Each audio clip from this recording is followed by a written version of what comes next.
पुत्र को पिता ने सूअर नहीं समझ लिया था, वो उसके इंतजार में बैठा था, उसके लिए उसने आशीषें रख रखी थी, उसके लिए अच्छा से अच्छा वस्त्र रख रखा था, उसके लिए सोने की अंगूठी रख रखी थी, उसके लिए जूते रख रखे थे, उसके लिए ताजा पशु रख रखा था।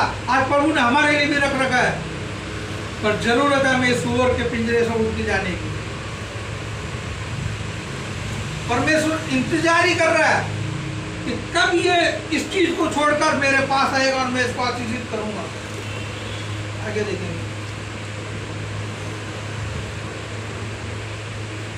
परमेश्वर ने उसको आशीषित कर दिया। तो अब्राहम क्या कर रहा था, आगे देखो।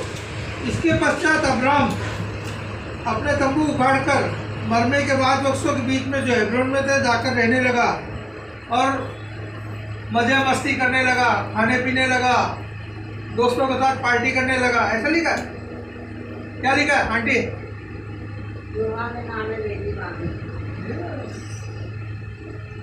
अब्राहम को परमेश्वर ने इतनी आशीष दी, उसने क्या किया? यहोवा के नाम की वेदी बांधी।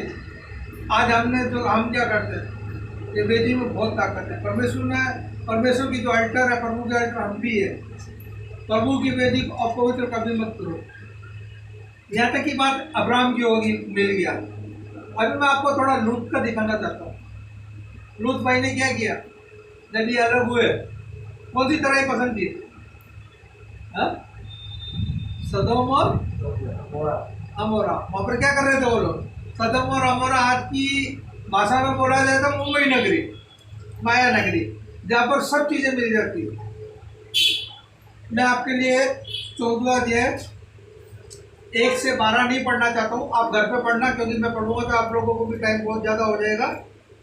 और एक चीज़ याद रखना, बाइबल के अंदर सबसे पहला युद्ध जो हुआ राजाओं का, वो यहाँ पर नोट किया गया।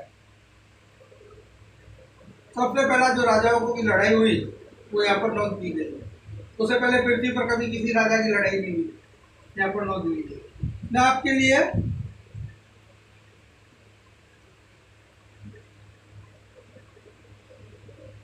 बारहवीं कलम पढ़ता हूँ। ये पूरी राजा, 4 राजा रहते हैं। 4 राजा वो क्या करते हैं, वो सब मिलकर सदोम के ऊपर आक्रमण करते हैं। 12वीं कलम पढ़ता हूँ।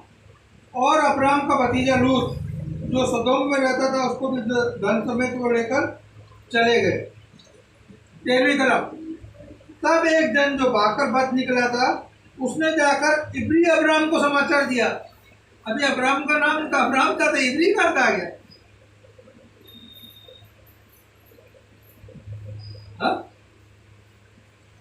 क्यों लिखा है यहाँ पर? एक मिनट पढ़ लेता हूँ, फिर आगे बात करेंगे। तब एक जन को जो भागकर बच निकला था, उसने जाकर इब्री अब्राहम को समाचार दिया। अब्राहम तो हमारी ममरे जो अस्कल और अनर का भाई था, उसके बाद वृक्षों के बीच में रहता था, और ये लोग अब्राहम के संग वाचा बांधे हुए थे। यानी कि जब लूत को बंधुआ बना लिया, तो वहां पर एक जन ने क्या कहा? उसने कहा कि मैं जाकर इब्री अब्राहम, हिब्रू अब्राहम मतलब इब्रानी अब्राहम को जाकर समाचार देता हूँ। यहाँ पर ये वर्ड लिखने का बहुत कारण है। अब्राहम कौन था? इब्री मतलब इसराइली, यहूदी, और ये जो जाति है उसको हिब्रू कहते हैं। ये लोग, एक नाम है हिब्रू।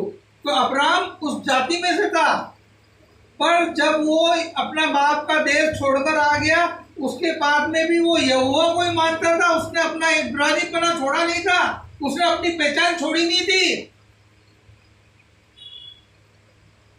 आज हम क्या करते हैं? हम दूसरे देश में चले जाते हैं, क्या कहते हैं? कह रहे यार उसको तो देखो, वो तो अमेरिका चला गया, रुक भी अमेरिका चला गया। अरे उसको तो देखो अमेरिका जाके कमा रहा है, उसको तो देखो कनाडा जाके कमा रहा है, उसको तो देखो ऑस्ट्रेलिया जाके कमा रहा है, उसको तो देखो क्या कर रहा है। हम अपनी पहचान खो देते हैं कि हम एक मसीही हैं। आज बाइबल ये बताना चाह रही है कि अब्राहम मिस्र में गया, कि कनान में गया, कि कहीं भी जाकर रहा, पर उसने अपना इब्री होने का जो उसकी पहचान थी वो पहचान नहीं गई। उसने कहा जो भी कुछ करो तुम, मैं तो यहोवा को ही मानूंगा, मैं तो इब्री हूं तो इब्री ही रहूंगा। उसने अपनी पहचान नहीं बदली। इसके लिए बाइबल में यहाँ पर ये नोट हुआ है, इब्री अब्राहम। बाइबल में ऐसी कोई चीज नोंद होती है वैसे ही नोंद नहीं हो जाता है, इसके बहुत कारण रहते हैं। इसके लिए यहाँ पर नोंद हुआ है कि इब्री अब्राहम, नहीं तो अब्राहम भी हो सकता था। अब्राहम कहीं भी रहा, वो परमेश्वर की वेदी बनाई, परमेश्वर के लोगों के बीच में रहा और उसने अपनी पहचान बना के रखी कि मैं तो परमेश्वर यहोवा को ही पूजूंगा। आगे देखते क्या होता है। 14 कलम, यह सुनकर कि उसका भतीजा बंदी बना लिया गया है, अब्राहम ने अपने 318 शिक्षित युद्ध कौशल में निपुण दासों को लेकर जो उसको कुटुंब में उत्पन्न थे अस्त्र धारण करके दान तक उनका पीछा किया। अब्राहम ने अपने साथ में कितने लोगों को लिया? क्या लिखा है? 318 क्या लिखा है आगे?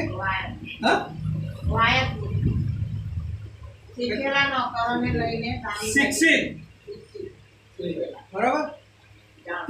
तो अब्राहम क्या कर रहा था? अब्राहम तो वेदी बना रहा था। उसने कब इनको शिक्षा दी? अब्राहम उनको सिखाता था प्रभु यीशु मसीह के बारे में। आज एक बड़ी अफसोस की बात मैं आपको बोलना चाहता हूँ, बहुत ही बड़ी, मेरे लिए भी लागू है, सबके लिए लागू है। आज हमारे बच्चे जब बड़े होंगे हम उनको कौन से स्कूल में डालते हैं?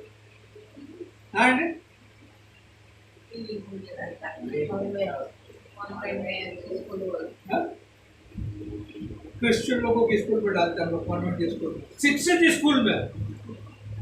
और जो प्रभु का ये वचन है ये सीखने के लिए हम चर्च में नहीं आते हैं।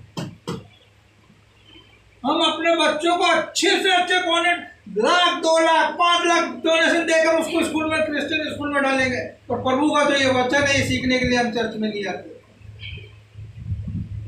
बाइबल कहती है प्रभु का वचन 2 धारी तलवार है। जो इसको शिक्षा ले लेगा, इसकी जो संडे को चर्च में आकर इसकी शिक्षा लेगा, मैं बोलता हूँ, आज बोला गया कि हम लोग थोड़े से नहीं है, ये 3, हम लोग यहाँ पर अगर 25 जन बैठे हैं तो 2.5 लाख के बराबर है। ये 318 शिक्षित जो लोग थे इसके पास, इसने प्रभु के परमेश्वर के बारे में उनको शिक्षा दी थी, उसने परमेश्वर के बारे में सिखाया था। आज हर संडे हमें चर्च में सिखाया जाता है, पर हम शिक्षा ही नहीं लेते हैं। हम अपने बच्चे को कॉन्वेंट स्कूल में डालते हैं, वहां पर शिक्षा लेते हैं, संडे स्कूल में नहीं भेजते। वो शिक्षा उनको जरूरी है, ये शिक्षा जरूरी नहीं है। नहीं है तो फिर जाओ लूट के जैसा। परमेश्वर का वचन आज शाम हमसे ये बातें करना चाहता है कि हमें प्रभु की शिक्षा के ऊपर, उसके वचनों को अपने हाथ में लेने का। और आगे क्या हुआ? और अपने दासों के अलग अलग दल बांधकर रात को उन पर चढ़ाई करके उनको मार लिया और होबा तक दमिश्क के उत्तर की ओर उनका पीछा किया।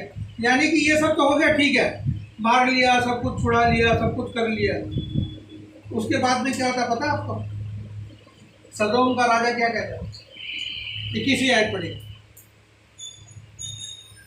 न पढ़ आंटी, आप पढ़ो। સદોમના રાજા ઇબ્રાહીમને કહ્યું કે માણસો મને આપ અને સંપત્તિ તું પોતે લે। क्या बोला? માણસો મને આપ અને સંપત્તિ તું પોતે લે। और शैतान यही कर रहा है।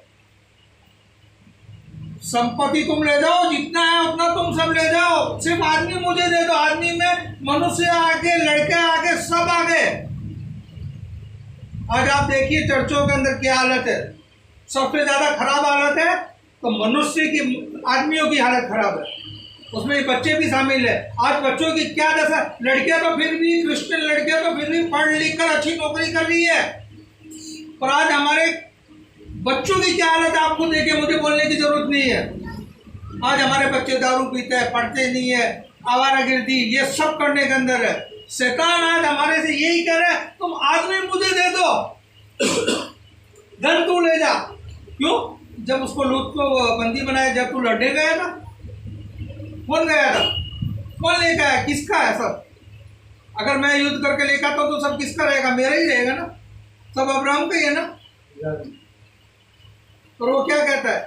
आज हमें, मैं बहुत ही सीरियस पॉइंट है, मैं आप सबों से विनती करूंगा कि आज हमारे बच्चों के लिए, मनुष्यों के लिए प्रार्थना कीजिए। बहनों, अगर मैं अनाउंस करूंगा कि चर्च के अंदर मीटिंग है, प्रेयर मीटिंग है, बहनें तादाद में आ जाएगी। भाई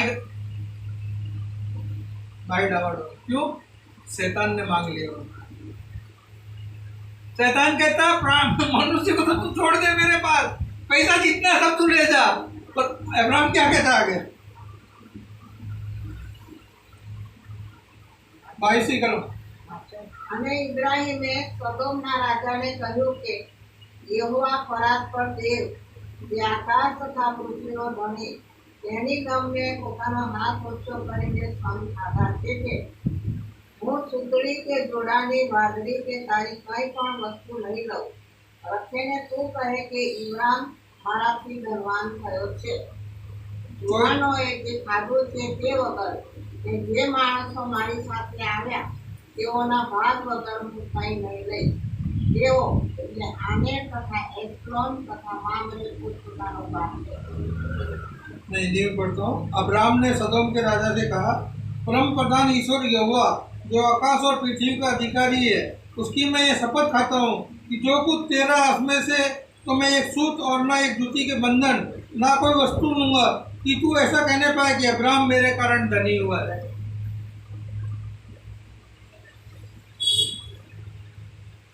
ये सब जीत क्या है? अब उसने क्या, सदोम के राजा ने क्या कहा? मनुष्य छोड़ दे, धन तू लेके चला जा। अब्राहम ने ये नहीं कहा, नहीं मैं जीत के लाया हूँ। आज हम कुछ भी थोड़ा मोटा काम कर देते हैं कि चर्च में पंखे मैंने लगाए, चर्च में कलर मैंने किया, चर्च में कुर्सियां मैंने दी, हमारी आशीष से रुक जाएगी।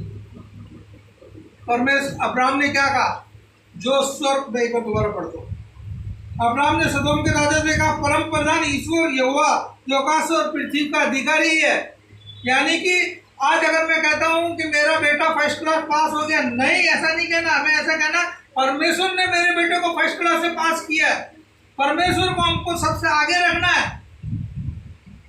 और हम क्या कहते हैं, मैंने को चर्च में 10 कुर्सी दी, मैंने चर्च में कलर लगाया, मैंने चर्च में हर जगह। अब्राहम ने ऐसा नहीं किया कि मैं यूँ जीत के लाया, ये सब मेरा है। उसने कहा जो परमेश्वर पृथ्वी और धरती का अधिकारी है, जिसने इनको बनाया, उसकी कसम खा के मैं कहता हूँ कि मैं तेरे इसमें से एक पैसा नहीं लूंगा, जूते की लेस नहीं लूंगा, ताकि कल उठ के तू ये नहीं कहे कि मुझे परमेश्वर ने धनी नहीं किया, इस आदमी ने धनी किया। कितने बहुमूल्य बच्चे ने परमेश्वर के, पर ये कब हुआ? जब वो लूत से अलग हुआ। नियोमी मोआबी और उसमें चली गई देश में, उसका सब कुछ लूट गया। और जब वो वापस वहाँ पर गई तो उसको सब कुछ वापस मिल गई। परमेश्वर का वचन आज आपसे यही कहना चाहता है कि अगर आपके जीवन में कोई भी लूट है, कोई भी आप सुअर के बाड़े में, आपको उठने की जरूरत है। परमेश्वर आज भी आपको सुअर नहीं समझता है, तो आज भी आपको अपना बेटा समझता है। आप कोई भी पाप नहीं गिरे हो, सिर्फ आपको एक ही काम करना है, वहां से उठना है और परमेश्वर के चर्च में आना है, परमेश्वर के राज्य में आना है। जिस दिन आप परमेश्वर के राज्य में आ जाएंगे, आपके लिए रखी हुई सब आशीष है। जैसे परमेश्वर ने उत्तर पश्चिम दक्षिण, आज भी आदम का वंश हम लोग जिंदा है, ये परमेश्वर की सच्ची गवाही है। उसका वंश कहीं भी चले जाइए, उत्तर पश्चिम दक्षिण, आपको मिलेगा ही मिलेगा। कोई ऐसा वंश नहीं होगा जो चारों दिशाओं में मिलेगा। अब्राहम का वंश आपको मिलेगा। क्यों? क्योंकि वो लूत से उस समय अलग है। आज हम अपने पुराने पापों को, अपने पुराने उसको छोड़कर अलग हो गए, प्रभु की उसमें आएंगे और वो हमको भी अच्छी चीज करेंगे। सिर्फ उठने की जरूरत है, सुअर के बाड़े में से निकलने की जरूरत है। आज भी वो हमको अपना पुत्र मानता है, हम उसके पुत्र हैं। सिर्फ हमको अपने पाप में से उठ के उसके पास आना है कि प्रभु मैं तेरे पास आया, तू मुझे अच्छी चीज। आइए सरों को झुकाएंगे, दुआ मांगेंगे। पिता परमेश्वर आप धन्यवाद देते आज के दिन के लिए प्रभु। आज अपने अपने वचनों के द्वारा हमसे बात की पिता परमेश्वर। और वहाँ हम तो सचमुच में सुअर के झुंड में, सुअर के बाड़े में पिता परमेश्वर। आज मैं अपनी गलती को मानता हूँ पिता परमेश्वर। प्रभु मैं भी अपने इस सुअर के जो जिद है प्रभु, जो भी मेरे काम दूसरी चीज़ों को मैं तुझसे ज़्यादा मानता था परमेश्वर, आज मैं छोड़ के प्रभु तेरे पास आता हूँ। अगर मैं अपने परिवार को भी तुझसे ज़्यादा मानता था प्रभु, मैं कहता था कि आज मैं जो कुछ हूँ मेरे बीवी बच्चों की वजह से हूँ प्रभु, तो मैं आज माफी मांगता हूँ प्रभु। मैं जो कुछ भी हूँ प्रभु तेरी वजह से हूँ पिता परमेश्वर। तू मेरे लिए भी, हम सब के लिए जो यहाँ बैठे प्रभु, सबके लिए तो अपने आशीषों के दरवाजे खोल दे पिता परमेश्वर। सब तेरी तरफ तू अपने अपने झुंडों में से उठ के प्रभु तेरी तरफ आए, और प्रभु तू सबको आशीषित कर। इस विनती को तेरे नाम से मांगते हैं, आमीन। जय